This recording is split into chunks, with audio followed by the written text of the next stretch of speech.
Don't impose your political love on us. بھائی وہ وزیر اعظم تھا, وہ بااختیار وزیر اعظم تھا, جو بعد میں کہتا ہے میرے پاس تو اختیار ہی کوئی نہیں تھا, فیصلہ نہیں کرتا. وہ اتنا بااختیار وزیر اعظم تھا کہ اس وقت تو وہ قوم کے جو آپ کا آرمی چیف ہے اس کو قوم کا باپ بھی ڈکلیئر کر دیا تھا. ہمیں تو یہ پتا ہے کہ قوم کا ایک ہی باپ ہے, قائد اعظم محمد علی. وہ جو اس وقت کی حکومت تھی, وہ جو اس وقت لیڈر تھا, جو کہ اپنی پارٹی کو ایک ایز اے بالکل ڈکٹیٹر کے طور پہ چلاتا ہے. ہماری پارٹی تو ایک بندے پہ ریوالو کرتی ہے, اس وقت پوری حکومت ایک بندے پہ ریوالو کرتی ہے. جس چیز کے پیچھے پڑ جاتا ہے کہ بات چیت کرو.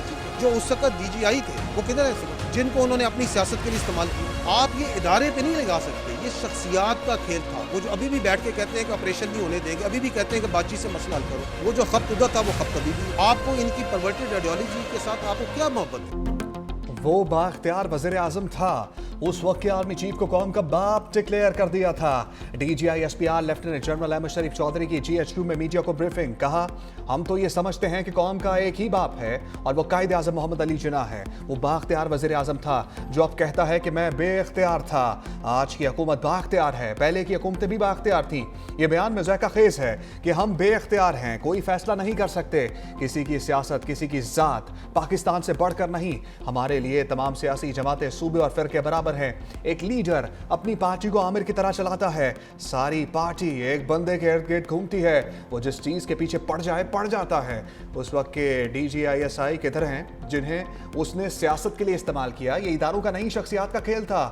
فوجی وفاقی حکومت کا ادارہ ہے, ہمیں پاکستان کی سلامتی کی حفاظت کا آئینی حکم ہے. آپ کو یہ کوئی اجازت نہیں دیتا کہ آپ اپنی سیاست کے لیے اپنے علاقوں کو دہشت گردوں کے حوالے کر دیں. مزید بولے ساری سیاسی جماعتوں پر حملے ہوئے, ان پر کیوں نہیں ہوئے؟ یہ فتنہ ہندوستان کے منظور نظر بننا چاہتے ہیں. D G I S P R نے اسد قیصر اور بانی پی ٹی آئی کے ٹویٹس پیش کر دیے.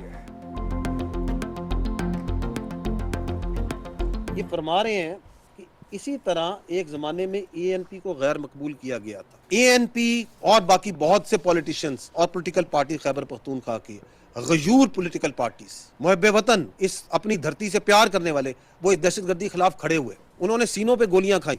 سوال یہ ہے کہ کبھی ان فتنہ الخوارج نے, ان دہشت گردوں نے کبھی ان پہ حملہ کیوں نہیں کیا؟ ہر پولیٹیکل پارٹی پہ, ان کے عمائدین پہ, ان کے لیڈروں پہ حملہ کیا یا نہیں کیا؟ یہ افغانستان جو ہے ایک دہشت گردی کی آماجگاہ بنا ہوا, سب کو پتہ ہے, لیکن خیبر پختونخوا کی حکومت کو اس کا پتہ نہیں. معدنیات اور ڈالروں کی پیچھے, یہ دہشت گردی کی جنگ, یہ فوج وہاں پہ معدنیات کے لیے اور ڈالروں کے لیے گئی ہوئی ہے. یہ کون سے ڈالر مل رہے ہیں؟ ڈالر تو ان کو مل رہے ہیں, یہ افغانستان طالبان. کبھی ان فتنہ الخوارج نے, ان دہشت گردوں نے کبھی ان پہ حملہ کیوں نہیں کیا؟ ہر پولیٹیکل پارٹی پہ, ان کے عمائدین پہ, ان کے لیڈروں پہ حملہ کیا یا نہیں کیا؟ آج وہ آپ کو نظر آ رہا ہے, وہ خود کہتے ہیں کہ ہم غیر مقبول, کس میں مقبولیت چاہتے ہیں؟ فتنہ الخوارج میں. کن کے منظور نظر بننا چاہتے ہیں؟ فتنہ الخوارج کے. ہمیں افغانستان مدد کرے. یہ کون سی اپیزمنٹ کی پالیسی ہے جس میں آپ نے کابل سے بھیک مانگ رہے ہیں؟ ملٹری آپریشن نہیں کرنا تو پھر کرنا کیا ہے؟ پھر کیا دہشت گردوں کے پیروں میں بیٹھ جانا ہے؟ پھر کیا خارجی نور ولی محسود کو صوبے کا وزیر اعلیٰ لگا دینا ہے؟ کیا اس کی بیعت کر لینی ہے؟ کیا ہیبت اللہ صاحب آپ بتائیں گے کہ چارسدہ میں کیا ہوگا؟ خیبر پختونخوا میں دہشت گردی کے لیے سازگار سیاسی ماحول فراہم کیا جاتا ہے. D G I S P R نے کہا کہ وہاں سیاسی اور دہشت گردانہ گٹھ جوڑ نشوونما پا رہا ہے. جو کہتے ہیں آپریشن نہیں ہونے دیں گے, کیا وہ ملکی سالمیت سے بڑھ کر ہیں؟ ماضی میں بار بار کہا گیا کہ دہشت گردوں سے بات چیت کرو. پی ٹی آئی قیادت ہر فورم پر دہشت گردی کے خلاف آپریشنز کی مخالفت کرتی رہی. وزیر اعلیٰ خیبر پختونخوا ایک مضحکہ خیز بات کرتے ہیں, ان کا بیانیہ بھی کھل کر سامنے آ گیا. دہشت گردی کے خلاف جنگ میں سیاسی جماعتیں اور سیکیورٹی فورسز کا ایک ہی بیانیہ ہے. دہشت گردی کے خلاف جنگ کے بیانیے سے کوئی ہمیں ٹس سے مس نہیں کر سکتا. آپریشن نہیں کرنا تو کیا کرنا ہے؟ کیا دہشت گردوں کے پیروں میں بیٹھ جانا ہے؟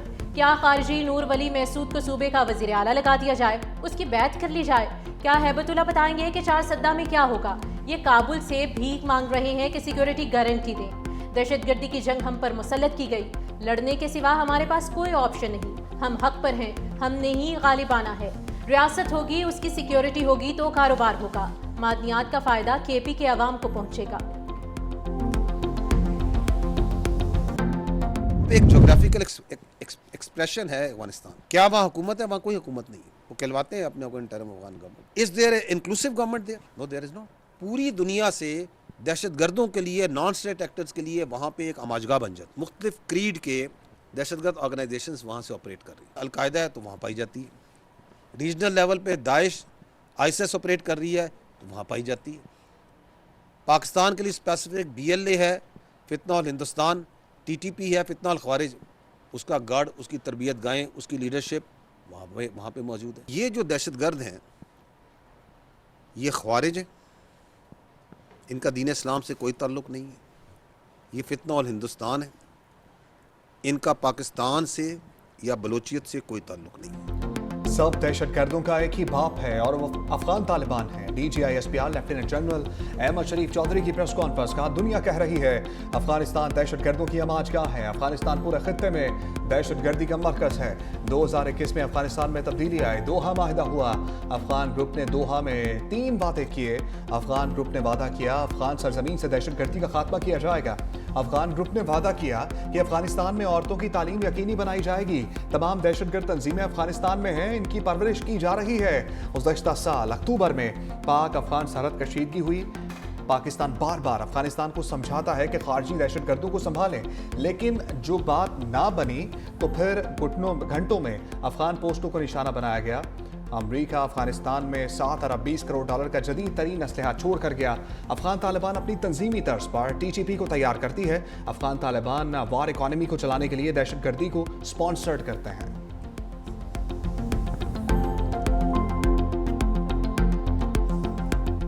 مارکہ حق میں جب ہندوستان کا منہ کالا کیا جاتا ہے اور دنیا دیکھتی ہے کہ کس طرح پاکستان کی عوام بنیان و مرصوص بن کے پوری ریاست نہ صرف اس کے آگے کھڑی ہوتی ہے بلکہ اس کو وہ ضروری سبق سکھاتی ہے جو سکھانا ضروری تھا. آپ کو ایک سرج نظر آ رہی ہے مے آنورڈ, اور بیس آف آپریشن کیا ہے؟ افغانستان. پاکستان افغانستان کو بار بار سمجھا رہا ہے کہ کام نہ کرے. افغان طالبان رجیم کیا کرتا ہے؟ who is acting as a proxy, as a base of operation for the Indians. they attack Pakistani posts. تو پھر جو ضروری تھا وہاں پہ وہ بھی ریاست پاکستان نے کیا.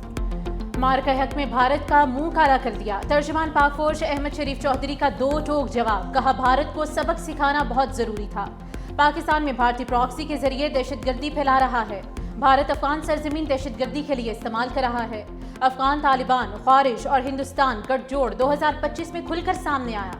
اس سال کچھ اور باریک وارداتیں بھی سامنے آئے. بھارتی ٹی وی پر بیٹھ کر ایک صاحب کہتے ہیں کہ اس بار افغانستان اور بھارت مل کر پاکستان پر حملہ کریں گے. افغانستان اور بھارت آ جائیں, ان کا شوق پورا کر دیں گے.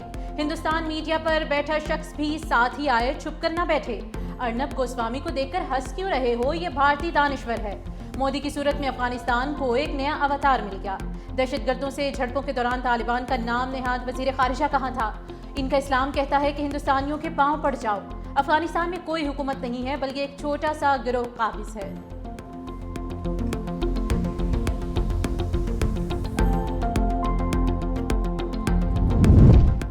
2025 میں 2597 دہشت گرد مارے گئے. D G I S P R lieutenant general Ahmed Sharif Chaudhry نے کہا کہ 2021 میں دہشت گردی نے سر اٹھانا شروع کیا. اسی سال 193 دہشت گرد جانم حاصل کیے گئے. پچھلے سال 75,175 انٹیلیجنس بیسڈ آپریشن کیے گئے. دہشت گردی کے 5,400 واقعات ہوئے. قانون نافذ کرنے والے اور سویلین 1,235 شہید ہوئے. گزشتہ برس 27 خودکش حملے ہوئے. کے پی میں 80% دہشت گردانہ حملے ہوئے. خیبر پختونخوا, بلوچستان, اسلام آباد میں ہوئے. خیبر پختونخوا 16 اور بلوچستان میں 10 حملے ہوئے. فتنہ الخوارج کا اسلام اور پاکستان سے کوئی تعلق نہیں. دہشت گردی کی جنگ پوری قوم کی جنگ ہے. ریاست کا دہشت گردی کے خلاف موقف واضح ہے. پاکستان اور بنگلہ دیشی افواج میں دفاعی تعاون پر اتفاق. بنگلہ دیشی ایئر فورس کے سربراہ ایئر چیف مارشل حسن محمود خان کی ایئر ہیڈ کوارٹرز اسلام آباد آمد. گارڈ آف آنر پیش. ایئر چیف ظہیر احمد بابر سدھو سے اہم ملاقات. دفاعی تعاون, آپریشنل ہم آہنگی اور ادارہ جاتی شراکت داری پر گفتگو. سپر مشاق تربیتی طیاروں کی تیز تر فراہمی کی یقین دہانی. سپر مشاق طیاروں کے لیے مکمل تربیتی اور طویل المدتی سپورٹ سسٹم فراہم کرنے کا اعلان. JF-17 تھنڈر طیاروں کی ممکنہ خریداری پر مذاکرات. وفد کا national ISR and integrated air operation centre اور پاک فضائیہ سائبر کرائم اور national aerospace science and technology park کا دورہ.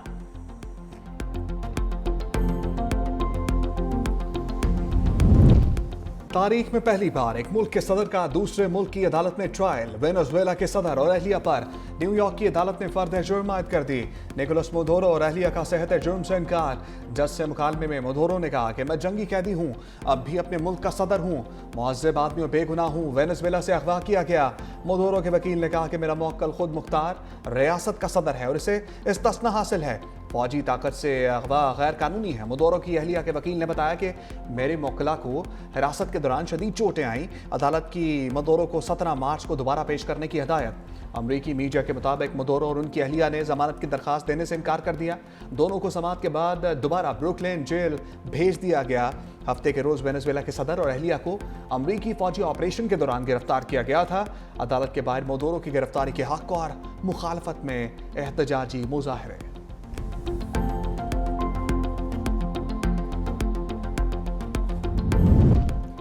وینزویلا کی صورتحال پر اقوام متحدہ کی سلامتی کونسل کا اہم اجلاس۔ سیکرٹری جنرل انتونیو گوتریس نے امریکی حملہ عالمی قوانین کی خلاف ورزی قرار دے دیا۔ بیان میں کہا کہ یہ کارروائی ریاستوں کے باہمی تعلقات کے لیے خطرناک مثال بن سکتی ہے۔ وینزویلا میں عدم استحکام بڑھنے اور خطے پر برے اثرات کا خدشہ ہے۔ وینزویلا کے مندوب نے امریکی حملہ غیر قانونی قرار دے دیا۔ کہا امریکی کارروائی UN چارٹر کی خلاف ورزی ہے۔ وینزویلا میں تمام ادارے معمول کے مطابق چل رہے ہیں۔ حکومت کا ملک پر مؤثر کنٹرول ہے۔ روسی نمائندے نے کہا کہ وینزویلا میں امریکی مداخلت مسترد کرتے ہیں۔ یہ کارروائی عالمی قوانین کی خلاف ورزی ہے۔ چینی مندوب بولے امریکہ میں وینزویلا کے صدر کو زبردستی گرفتار کیا۔ امریکی کارروائی کی مذمت کرتے ہیں۔ امریکہ کو وینزویلا کا انتظام نہیں سنبھالنا چاہیے۔ امریکی مندوب کا فوجی کارروائی کا دفاع۔ کہا صدر نکولس مادورو اور ان کی اہلیہ پر سنگین الزامات ہیں۔ وینزویلا میں انسانی حقوق کی خلاف ورزیاں عروج پر تھیں۔ صورتحال کئی سال سے خطے کے لیے خطرہ تھی۔ اقتدار کی منتقلی تک وینزویلا میں معاملات امریکہ چلائے گا۔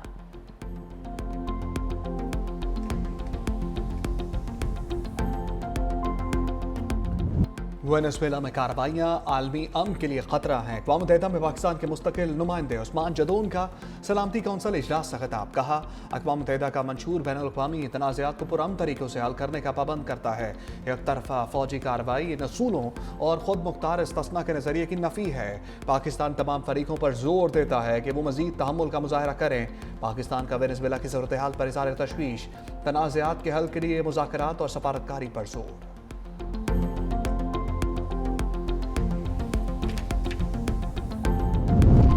نکولس مادورو کے بیٹے کا نیشنل اسمبلی میں جذباتی خطاب۔ نکولس گویرا نے کہا کہ جب تک صدر واپس نہیں آتے وہ اپنا فرض نبھا رہے ہیں۔ عوام بیرونی حملے کے خلاف دھرنوں اور مظاہروں میں حصہ لیں۔ اقتدار میں موجود طبقہ متحد ہونے کے لیے تیار ہے، ہم سڑکوں پر اتریں گے۔ اپوزیشن رہنما نوبیل انعام یافتہ ماریا کورینا نے کہا کہ جلد از جلد وطن واپسی کا ارادہ رکھتی ہوں۔ عبوری صدر ڈیلسی روڈریگز تشدد، بدعنوانی اور منشیات اسمگلنگ کے مرکزی کرداروں میں سے ایک ہیں۔ وینزویلا میں عوامی حکومت کے قیام کا وقت آ چکا۔ مادورو کو بین الاقوامی انصاف کا سامنا کرنا ہوگا۔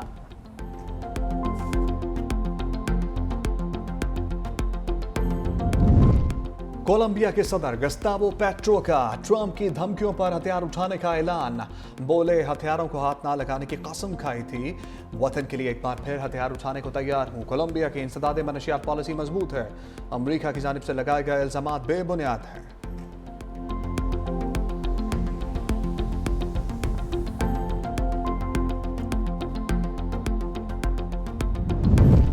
یورپی ممالک کی منافقت کھل کر سامنے آ گئی۔ وینزویلا حملے پر خاموش رہنے والے گرین لینڈ کی بات پر بول پڑے۔ فرانس، جرمنی، اٹلی، اسپین اور برطانیہ سمیت 7 یورپی ممالک کا مشترکہ بیان واضح کیا کہ معدنی وسائل سے مالا مال جزیرہ گرین لینڈ اور اس کے عوام کی ملکیت ہے۔ مستقبل سے متعلق فیصلہ صرف ڈنمارک اور گرین لینڈ کے لوگوں کا حق ہے۔ ڈنمارک کی وزیر اعظم میٹے فریڈرکسن نے خبردار کر دیا، کہا گرین لینڈ پر قبضے کی کوشش ہوئی تو نیٹو فوجی اتحاد ٹوٹ سکتا ہے۔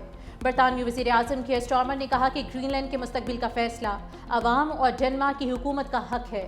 برطانیہ اس مسئلے پر ڈنمارک کی وزیر اعظم کے ساتھ کھڑا ہے۔ ٹرمپ انتظامیہ کا وینزویلا پر حملہ، امریکیوں کی کھل کر مخالفت۔ سروے کے مطابق 72% شہریوں نے حملے کے خلاف رائے دی، 34% افراد نے کھل کر مخالفت کی۔ 32% کو خدشہ ہے کہ امریکہ وینزویلا میں حد سے زیادہ ملوث ہو جائے گا۔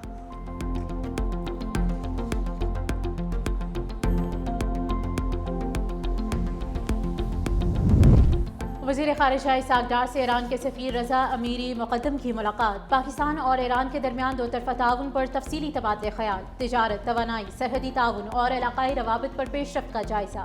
اسحاق ڈار کا ایران کے ساتھ تعلقات مزید مضبوط بنانے کے عزم کا اعادہ۔ پاکستان کے ایران کے ساتھ ترجیحی شعبوں میں تعاون بڑھانے کی یقین دہانی۔